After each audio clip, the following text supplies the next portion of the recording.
after Yajuj and Majuj, there shall be a period of luxury and peace, the likes of which this world has never seen since the beginning of time. The amount of peace and luxury that will take place, our Prophet ﷺ mentioned that one romana, one grapefruit or one pomegranate will suffice an entire tribe.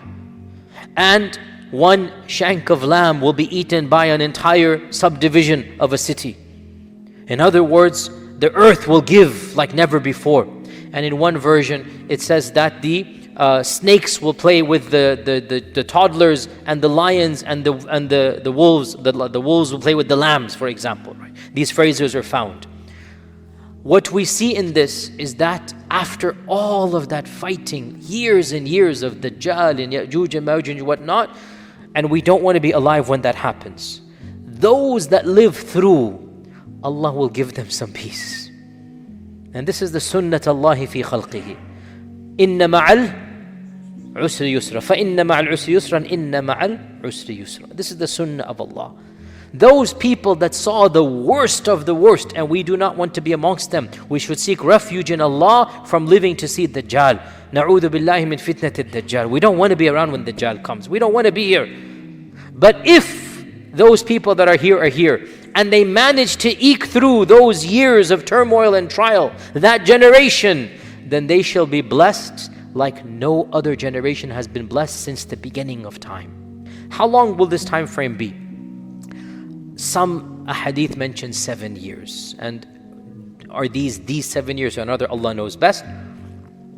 But there will be a few years, and this is proven by our Prophet ﷺ saying, Wallahi, he gave a qasam to Allah, you shall perform Hajj and Umrah to the Kaaba even after Yajuj and Majuj. That's these years now. Now the fact that you're performing Hajj, and is performing, means there's more than one Hajj. For a few years, there shall be peace in this world. No fighting. No two people will fight one another. Can you believe? That has never happened since Habil and Qabil. Has never happened. But Allah will bless those people when they have seen how evil war is. For those years, no two people will ever have an argument. Khalas. Utter peace on this earth. Now, unfortunately, what we learn with that peace and stability, some people's hearts, or maybe the next generation that is born or whatnot, their hearts will become hard and lack iman. And we'll explain why in a while. But these years will be the best years of all of mankind, but we don't want to live to see them because we have to go through something to see them.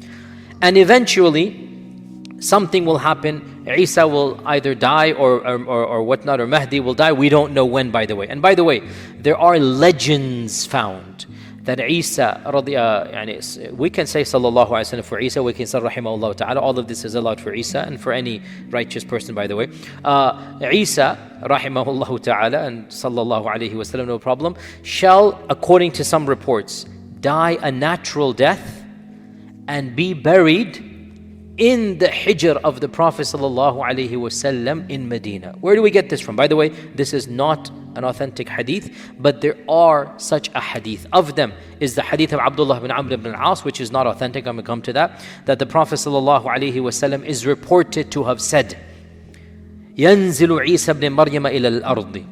Isa will come down to this earth. فيتزوج, he will get married. ويولد له, and children will be born to him. ويمخث 45 سنة, and he will live for 45 years. He was taken up at the age of 33. So he will live till he's 45. So another 13 years or so. And this would make sense with all that we have said. ثُمَّ يَمُوتُ فَيَدْفُنُ مَعِي فِي قَبْرِي. Then he shall die, and he shall be buried with me in my qabr. Then I and Isa ibn Maryam will stand up together, and between us will be Abu Bakr and Umar. Now, this hadith is reported in a number of very, very obscure books that none of you would have heard of. Ibn Abi Dunya mentions it, and Ibn al-Jawzi in his Al-Ilal al-Mutanahiya, and Al-Muntazam, and Al-Wafa, and all of them say that this hadith is very weak. It is very weak. Some of them say it is even munkar. So it's not an authentic, because there's a very well-known person in there by the name of Abdurrahman al-Afriqi, who was known to be a very weak narrator. So the hadith is not authentic. There is a narration in Sunan al-Tirmidhi, but it's not a hadith. Abdullah ibn Salam. Who is Abdullah ibn Salam?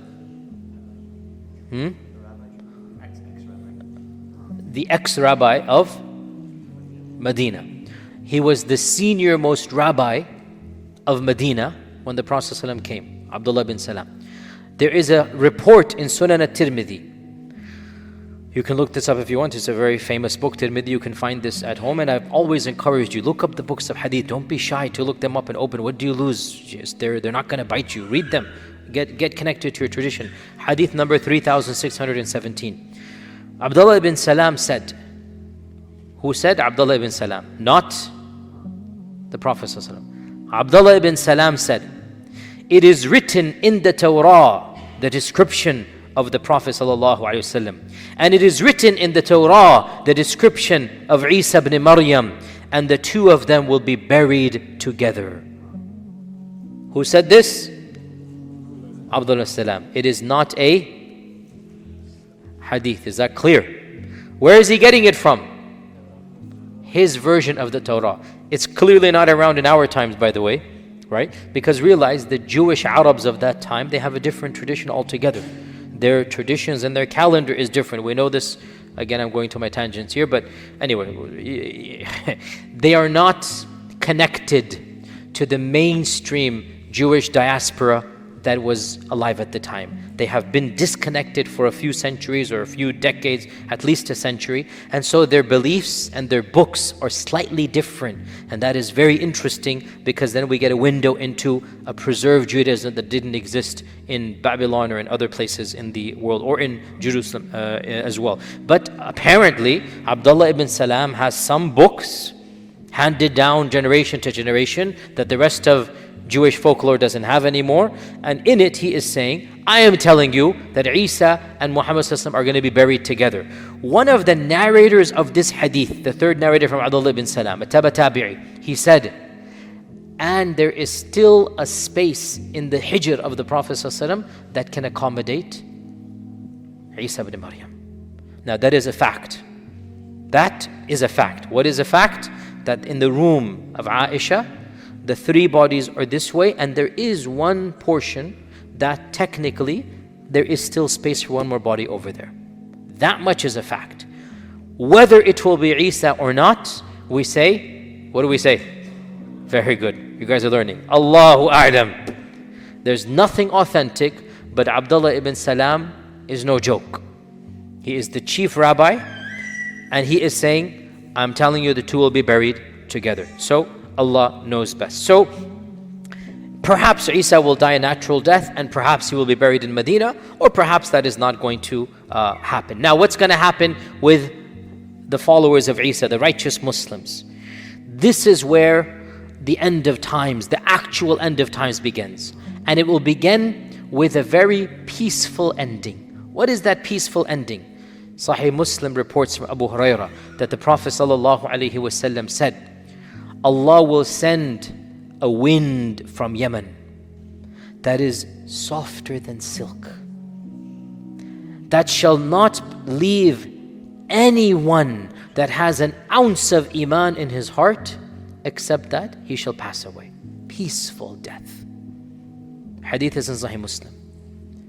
A wind will come from Yemen, beautiful, fragrance, sweet. It will be gentler than silk. And when the people smell it, if they have iman, they will die a peaceful and natural death. And if they don't have iman, they're still going to be there. Jayyid. Now, what do you think is going to happen when in the whole earth nobody of iman is left? What do you think is going to happen? This is what our Prophet ﷺ said, that after this point in time, idolatry will return to the Arabs. And by Arabs he meant the children of the Muslims, because when you said Arab back then you meant a Muslim as well. That, and he mentioned specific tribes, and he said the women, their bodies will be doing tawaf around the tribes of the ancient. And the people, he said, will become worse than baha'im, worse than animals. And they will copulate in public like donkeys. That's what the Prophet ﷺ said. That might happen. Now, this hadith is mentioned as pre-Qiyamah and as also end of Qiyamah. So Allah knows best. It appears that there will be a time where fahisha will be prevalent even before the Mahdi. And then there will be a time that will become even more prevalent before the actual trumpet is going to be blown. Now, if there are no Muslims, what will happen to the kalima? What will happen to the salah? What will happen to the Quran? What will happen to all of these? Abdullah bin Mas'ud said, a time will come, a night will come, that the entire Quran will be taken back by Allah subhanahu wa ta'ala. The people will wake up and the mushafs will be blank.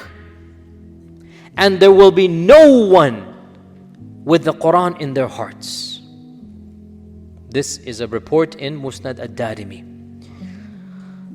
In another version, he said to his students, make sure you read the Quran before it is taken away.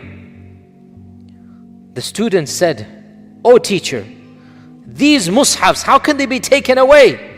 And us huffaz, how can it be taken away? And Ibn Mas'ud said, a night will come when the Quran will be taken away and nobody will remain who can recite a single verse. And they will even forget La ilaha illallah. And they will speak the speech of jahiliyyah. Means they're going to talk the fahisha, vulgarity, evil stuff. And this is when Allah Azza wa Jalla's statement, وَإِذَا وَقَعَ الْقَوْلُ عَلَيْهِمْ أَخْرَجْنَا لَهُمْ دَابَّةً مِّنَ الْأَرْضِ تُكَلِّمُهُمْ النَّاسَ كَانُوا بِآيَاتِنَا يُوقِنُونَ. This is Surah An-Naml verse 82. This is when this statement is going to happen. What is this statement? It talks about the beast. And we'll talk about the beast inshallah. Definitely not today. We're going to get to that inshallah in our next class, inshallah, the next Wednesday inshallah. In another version, Ibn Mas'ud said that the Quran will be taken away in one night, and not a single verse will be left in the qalb of any servant, and not a single mushaf will remain with the speech on it, and the people will wake up like animals. Now, it is pretty obvious therefore that you put the previous hadith and this one together. The day that wind blows is the day the Quran will be forgotten. Not forgotten, but gone. And even those that had memorized some surahs or verses, but they weren't mu'mins, they will wake up the next day and they will remember nothing. And the physical printed mushafs, they will become empty. Nothing will be there. What will happen to the kalima? Sahih Muslim, Anas ibn Malik said that the Prophet ﷺ said, لا تقوم الساعة حتى لا يقال في الأرض الله الله. This is Sahih Muslim. Qiyamah will not take place. Qiyamah will not take place until no one says on this earth, Allah, Allah. Think about that. This is a hadith in Sahih Muslim. Qiyamah will not take place until nobody says Allah is gone. Wal-iyadhu billah. When will that happen? Obviously after the wind comes. Hudayfah ibn al-Yaman said, Yudrasul Islam. Islam will be wiped away. Darasa yudrasu here means to wipe away. Just like a garment that is continually worn is worn out until no one will know what is siyam and what is salah and what is hajj and what is sadaqah. Subhanallah. Salah is going to be gone, sadaqah gone, hajj gone, everything gone. Islam will be wiped away until no one knows what anything is. And in one night the book of Allah subhanahu wa ta'ala will be wiped away as well until not a single ayah remains. Now, this is very interesting because this is Hudayfah ibn Yaman saying it from the Prophet ﷺ, and Ibn Mas'ud also said it from himself. The two put together clearly shows this is an authentic thing. Okay, this is from Hudayfa ibn Yaman saying, I heard it from the Prophet ﷺ. The previous narrations, Ibn Mas'ud is just saying like it is. However, if you remember, what did we say? When a Sahabi says something about the knowledge of the unseen, what did we say? It becomes a hadith. When a Sahabi says something about knowledge of the unseen. This is Ibn Mas'ud describing Judgment Day. Automatically it gets a free upgrade to a hadith, as we said. Because how does he know Judgment Day? What does he know about? How does he know to, unless it comes from the Prophet ﷺ? So Hudayfa said, and a night will come where the whole Quran will be taken away, and there shall be remaining a small group of people. الشيخ الكبير والمرأة العجوز, an elderly man or an elderly lady, very old people, and they will reminisce and they will say, we remember our forefathers saying, La ilaha illallah, but we don't know what it means. So we also will just say it like they said it. So Sila ibn Zufar, the student of Hudayfa, said, O Hudayfa, of what use will it be that they say La ilaha illallah and they don't know what it means, and they're not praying, and they're not fasting, and they're not giving charity, and they're not going for Hajj? Now pause here. This hadith is a very deep theological issue that is not related to signs of Judgment Day, but it is very interesting because this hadith is one of the evidences used. And I'm just going to mention it briefly, and that is, what does it mean to be a Muslim? What does it mean to be a Muslim? Is it enough to say you're a Muslim and not do anything? There are so many in this land, we seek Allah's refuge, our own children and grandchildren, meaning the Muslim communities. There are so many whose parents are, mashallah, the best of the best. Board members, imams, du'at, coming Fajr Salah. And their sons and daughters have nothing to do with this religion whatsoever, other than the title, I'm a Muslim. They will not even take off Friday to come and pray Jumu'ah. They will not even care about Eid. But if you ask them, they say, oh, I'm a Muslim, yes. My parents are Muslim, yes. It's very common. Are they Muslim? Some ulama said no, some ulama said yes. And those that said no have a long list of evidences. Those that said yes, they primarily use this hadith. Because this is a man or an old man or woman is going to say he doesn't pray, he doesn't fast, he doesn't do anything, but he simply says, yeah, I remember my forefathers saying this word, I don't know what it means. And by the way, another tangent, completely irrelevant, yet so relevant. The Muslims who came to this land as slaves, they were not able to preserve their religion. They were not able to preserve their Islam completely. Allahu alam how many Muslims came, but they are in the tens of thousands in the very least. Think about that, by the way. In the tens of thousands, Muslims were brought here from West Africa, from the coasts of Africa, from what is now Senegal and these regions. They were brought here as slaves. We know so many of them. Ayyub ibn Sulaiman, we know. And Bilali, we know. We know them, we have pictures of them. We have handwritten documents in the Smithsonian. We still have Qur'ans that they wrote from memory. We still have them in this land. These were slaves that had memorized the Qur'an. Some of them were ulama, some of them were princes. They came here. And interestingly enough, this is a complete tangent, but hey, we should know this stuff. We are, in the end of the day, American Muslims, and we should know our own Islamic history in this land. A very interesting quirk, by the way, and I'm watching the time, don't worry, and I did promise you Q&A. Everything is there, inshallah. But let me go into this tangent. It's not prepared, but it's very interesting. There was this slave owner back in the 1800s who came across a Muslim slave and appreciated the Islam of that slave and realized Muslims are educated, Muslims can manage finances, and Muslims are trustworthy. So he made it a point to purchase Muslim slaves. And he had a plantation off the coast of Georgia on an island called the Sapelo Islands. The Sapelo Islands it's called. Okay? This is all history you should know. And so on the Sapelo Islands, there was a large concentration of Muslim slaves, believe it or not. And they would establish the salah. They had a masjid, that is actually the first masjid of America. They celebrated Eid. How do we know this? Because the owners and the descendants of the owners kept diaries. And they talked about these Muslim slaves. And they mentioned that there was a festival in which they baked a particular cake that we now know it was the cake that Muslims would bake on Eid al-Fitr back home in Senegal or whatever. They would bake it on once a year and they would hand it out. This is in the Sapelo Islands.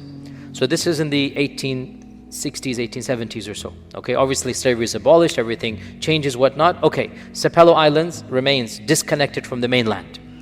In the 1930s, Harvard University, or I should say Harvard, they sent a group of anthropologists to study the descendants of slaves. And they have a very, very extensive archive of audio, video material, audio, because they wanted to preserve the accents, they wanted to preserve the heritage and video footage, not just in Sapelo, across America. It was a very, very well-researched project. And they went to the Sapelo Islands as well, obviously. And they interviewed the grandchildren of those people. They interviewed people in their 80s and 90s who have memories of their ancestors 3-4 generations ago. And what you read is mind-boggling. Of what you read, one of these people says, I remember I had an uncle so-and-so. Us kids would always make fun of him because he would go to one of the corner trees and fall flat on his face a few times a day. And another lady says, I had an aunt that she would always say phrases that would make us children laugh. And she said, I don't remember exactly, but it's something like, Ashmada gada, Ashmada gada, Ashhadu Allah. It begins Ashmada. That's what she remembers. This is in 1940. And she remembers one of her ancestors. She said, my aunt Henrietta, whatever, would always have something on her head. She said this. And she would always say these phrases that would make us kids laugh. And this is a lady in 90 years old. So go back, we're talking about 1860. And this is a lady now who came maybe in the 1830s. And she has a phrase that she is saying. Of course, these children are no longer Muslim. Islam is all gone, right? Obviously. But this hadith reminds us of that. That Islam is gone, but some phrase remains. So it's not just towards the end of times. Another story, quickly. This is not planned, by the way. I just want to benefit myself and all of you. And inshallah, what I like about teaching in my hometown, we have no deadline. When I go somewhere else, I have a deadline, I have to leave. When I'm here, alhamdulillah, we can go on and on. If I spend another 2 weeks, what's the problem? We can benefit, inshallah, correct? Inshallah. If Allah gives us life, inshallah. So, another interesting anecdote and story. And this happened with me, or I met the person. Andalus. And inshallah, we will have a long series of Andalus someday, inshallah. It's one of my favorite topics, a detailed history of Andalus, the rise and fall of the Muslims of Andalus. And this is something that I met in Andalus, where there was a person who converted back in the 80s to Islam, an Andalusian, from some of the villages outside of Qurtuba, not in the main cities. Make a long story, it's a very long story, make it short, inshallah one day I'll tell it to you in its full detail, that he was scared that his Catholic family, and especially his grandmother, who was a very hardcore Catholic, would get angry at him. So he would lock the door when he prayed. When he visited his grandmother, he would lock the door and pray. And one day he thought he locked the door and he didn't. You know, sometimes you turn the key, and his grandmother opened the door and he was in sajda. And he panicked, but what are you going to do? And his grandmother sat down next to him and began to cry. And the man became flustered, like, what am I going to do now? What do I tell my grandmother, etc., etc. He said the salam, and then he consoled his grandmother. Grandmother, don't worry, I still love you, everything is fine, I'm normal, everything fine. And the grandmother said, no, I'm not crying because you converted to Islam. I'm crying because my grandmother told me that we are of those Muslim families, and to preserve Islam, at least in knowledge that we are Muslim. And I didn't do that. Like, we know we're from the Muslim descendants, but I didn't do that. And seeing you prostrate, and obviously it's a Muslim sign, we know what it is, right? It obviously put all of these emotions back into me. So once again we get this phrase of this, she knows she's a Muslim. She knows, but she doesn't do anything like that, right? So there are exceptional scenarios. And back to this hadith now. The question is, are you a Muslim if you don't do anything? I will give you the mainstream response. This is my response as well. The general rule is that if you're living in a land of Islam, or in a land where Islam can be practiced, and you refuse to lower your head in sajda even once, and you refuse to fast even once, and you refuse to do anything of Islam, then mere self-identification does not make you a Muslim. However, in exceptional circumstances like the Sepello Islands, like Andalus, like right now what we're going to mention, the end of the hadith, in those circumstances, maybe there is an excuse. That excuse is only when you don't have access to other Muslims, when you're all alone, when you're persecuted. In that case, if you don't do anything other than say, I'm a Muslim, perhaps that will be enough for you. And this is proven in this hadith. And now we come back to this hadith, and then we'll pause for today, inshallah ta'ala, and give you at least 6 minutes for Q&A, inshallah. Hudayfa said, a time will come when the Quran will lift it up, nobody will pray, nobody will fast, nobody will do this. His student said, of what use is to say the kalima without doing any of these things? And Hudayfa turned away, turned away, turned away. The third time he said, Ya Sila, O my student whose name is Sila, Ya Sila, it will save them from the fire of hell. That kalima will save them from Jahannam. So when there's nothing left, perhaps identifying with Islam is all that is needed. But this is an exceptional situation and scenario. Now, what this also shows, an elderly man will say, I remember my forefathers say La ilaha illallah, which means there shall be an entire generation that is raised after the wind of Yemen. There will be at least 40, 50, 60 years. And in that generation, the new generation that comes, maybe simply knowing there's something called Islam and wanting to be it could be their excuse. But the default will be, these people will be the worst of the worst. They will be animals or worse than animals, because there is no salah, there is no Quran, there is no kalima, there is no morality. They will live like animals, and we will come inshallah next week. Upon this generation shall be the actual trumpet, but there's still a few more signs that need to be mentioned before the coming of the actual trumpet. And with that, inshallah, we open the floor for questions, inshallah ta'ala. Who's going to be first? For 3 weeks I've been delaying questions. Yes, go ahead. Bismillah. So our brother says one of the issues is to believe in the ghaib. Why can't we just say that Yajuj and Majuj is from the knowledge of the ghaib, like the angels? A valid point, because according to the mainstream interpretation, Yajuj and Majuj are human beings, not unseen, seen. You can flesh and blood. They are the children of Adam.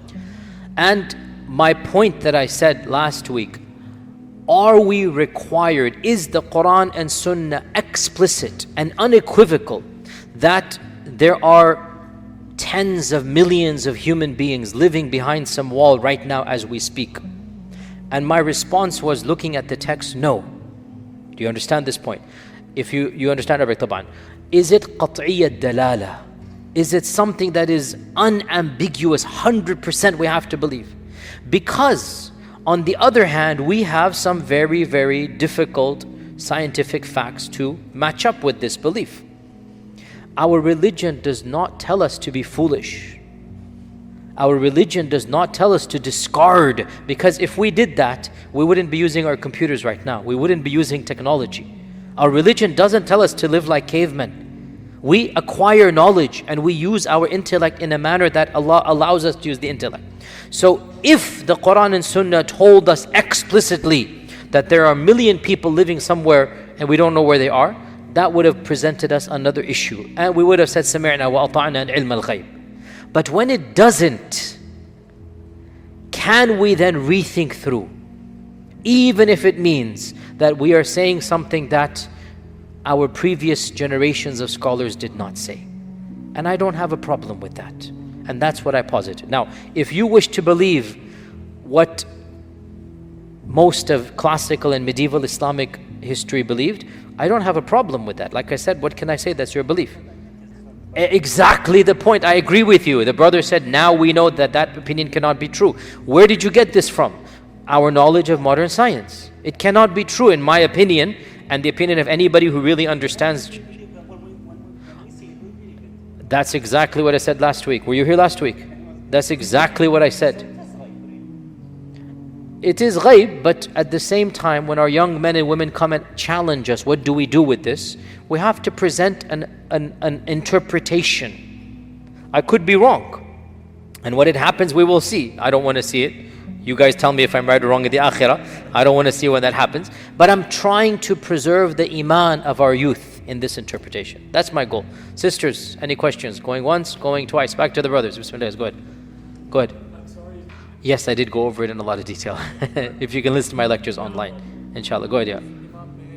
Yes, we went over this. Imam Mahdi is from the descendants of the Prophet ﷺ, and we would say he's from Hassan's descendants, not Hussein's. Sisters, anyone try? Sisters, back again to the brothers. Yes, go ahead, yes. We don't know. How many signs were told by Isa, we do not know. Because the Prophet ﷺ said, then the conversation continued until it came to this. What did happen, we do not know. Okay, back to the brothers. Yes, go ahead. Sallallahu Alaihi Wasallam. So our brother says that the signs don't seem to mention the world of the jinn. Will they also witness all of these things? Obviously, when this world comes to an end, the jinn will also come to an end in this world. So yes, the signs are the same for us and them. If you're trying to allude that the Yajuj and Majuj might be the jinn, you're not trying to do that. Okay, that would be a very, very good and easy way to explain it, were it not for the fact that the ahadith are pretty clear that they are from the dhurriyyah of Adam. This hadith is in Bukhari. They're from the children of Adam alayhi salam. Okay? Assalamu alaikum wa rahmatullahi wa barakatuh.